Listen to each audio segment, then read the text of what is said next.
ஒரு கதை கேட்டு நடிக்கிறது கூட ஏ சர்டிஃபிகேட் படத்தை பண்ணணுமா? சரி, அட்லீஸ்ட் என்ன கதை?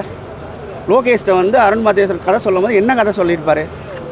வா மச்சான் நடி பண்ணோன்னா தூக்கிட்டு போயிடுறதா? ஃபஸ்ட்டு படம் இல்லையா? உங்களுக்கு ஒரு ஃபேன் பேஸ் இருக்குது, டேரக்டருக்குன்னு ஒரு ஃபேன் பேஸ் இருக்குது. நாங்கள் வந்து என்ன ஹீரோ லோகேஷ் பக்கம் வந்தோம். அப்போ நீங்கள் என்ன பண்ணியிருக்கணும்?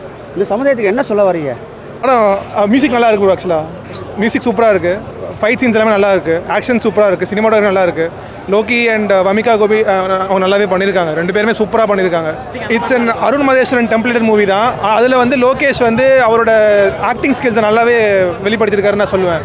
கத்தி குத்தி கழுத்துலேருந்து ரத்தம் செரிக்குது, தியேட்டரில் ஸ்க்ரீன் முன்னாடி ஆடிக்கிட்டு இருக்காங்க. தமிழ் சமுதாயம் எங்கே போய் நின்றுக்கிட்டு இருக்கு? ஏங்க இந்த மாதிரி படத்தை எடுத்து தான் நீங்கள் கல்லா கட்டணுமா? உங்களுக்கு திறமை இருக்குல்ல, வேணாம் மச்சான் இந்த மாதிரிலாம் பண்ணக்கூடாது. இத்தனை பேர் ஜென்சி பசங்க பார்க்குறாங்களே, யாருக்கு வந்து எல்லாம் பிடிச்சி கை தட்டிட்டு போகிறானுங்களே, அவன் மனசில் எவ்வளோ பெரிய பாரத்தை நீங்கள் வந்து விதைச்சிருப்பீங்க.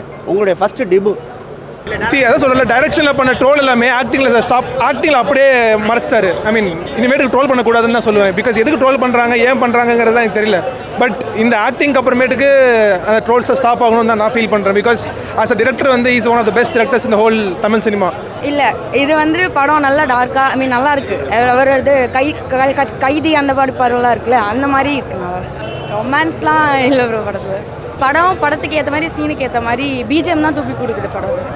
டிசி உண்மையிலேயே ரொம்ப சூப்பராக இருக்குது படம். அதை நான் எதிர்பார்த்ததை விட நல்லா இருக்குது. என்ன எதிர்பார்த்தேன்னா, ட்ரைலரில் ஒரே பயங்கர ஷூட்டிங் சீனாக இருந்துச்சு, தலைவலி வந்துட போதுன்னு நினச்சேன். பட் அப்படிலாம் இல்லை, நல்லா இருக்குது. ரொம்ப அருமையாக எடுத்திருக்காப்புல அருண் மாதேஷ், சூப்பராக இருக்குது. லோகேஷ் கனகராஜை காமிச்ச விதம் படத்தில் எனக்கு பிடிச்சது வந்து ஒரு 3 விஷயம் எனக்கு பிடிச்சிருக்கு.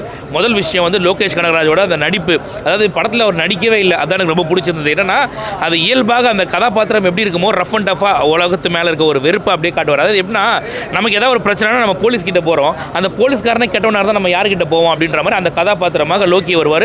அனிருத் நல்லா பண்ணியிருக்காரு ப்ரோ. இது வந்து ஒரு டிஃப்ரெண்ட் அப்ரோச் மாதிரி எனக்கு தெரியுது. ஆக்சுவலாக லைக் யூஸ்வலாக பண்ணுறதோட இது எக்ஸ்ட்ரா பண்ணியிருக்காரு. அண்ட் ஒரு ஹாலிவுட் ஸ்டாண்டர்ட் அளவுக்கு ஒவ்வொரு ஸ்கோருமே பண்ணியிருக்காருன்னு நான் ஃபீல் பண்ணுறேன்.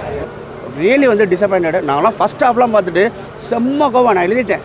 எங்கடா இருக்குது இந்த தமிழ் சமுதாயம்? எந்த மாதிரி சமுதாயத்தில் வாழ்ந்துக்கிட்டு இருக்கோம்? மணிரத்னம் சார் பயப்படுறாரு, இந்த மாதிரி வேலன்ஸ் வைக்கக்கூடாதுன்னு. சங்கர் சார் பயப்படுறாரு.